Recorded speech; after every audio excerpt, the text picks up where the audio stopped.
அண்ணா வணக்கம்ண்ணா. செந்தமிழன் சீமான் என்றால் ஒரு புரட்சியாளர் என்று தமிழக மக்கள் உண்மையாகவே நேசிக்கிறார்கள்.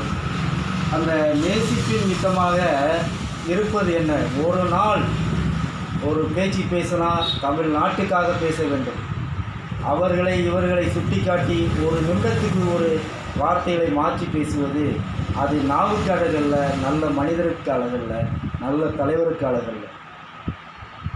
இளைய புரட்சி தலைவி மாண்புமிகு விஜய் அவர்களை பற்றி நல்முறையில் ஒரு நல்ல சிறந்த ஆக்டர், சிறந்த முதல்வர் என்று நீங்கள் பேசியிருந்தீர்கள். நான் வரவேற்றேன். ஆக ஒரு நிமிடத்துக்கு மாற்றி நாம் குரல் வளத்தை எழுப்புவது அது நாகரிகத்தின் தன்மையை கெடுக்கின்ற வார்த்தையாக இருக்கும்.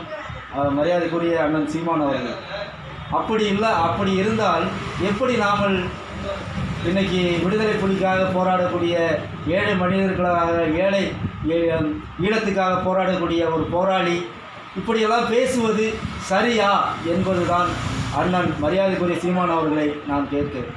ஏனால் உங்கள் மீது பற்று உள்ளவன், தமிழ் மக்களுக்காக, தமிழ் ஈழத்துக்காக, தமிழுடைய உணர்வுக்காக உங்கள் உடல் பொருள் மூச்சையும் கொடுத்து வாழ்கின்றார் என்று சொன்னால் அது செந்தமிழன் சீமான் தான் என்று தமிழ்நாடு வரவேற்கிறது.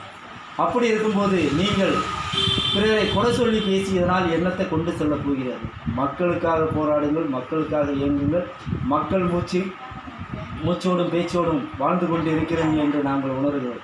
அதனால் தயவுசெய்து நாமல் தமிழக முதல்வரை பற்றி நாமல் நல்வார்த்தையை பேசுவோம். நடப்பது நடக்கட்டும், நன்மைகள் பெருகட்டும், கடவுள் ஆசீர்வதிப்பார். நீங்களும் நல்லா இருக்க வாழ்க்கையில் சொல்லுவேன். நன்றி, வணக்கம், வாழ்த்துக்கள்.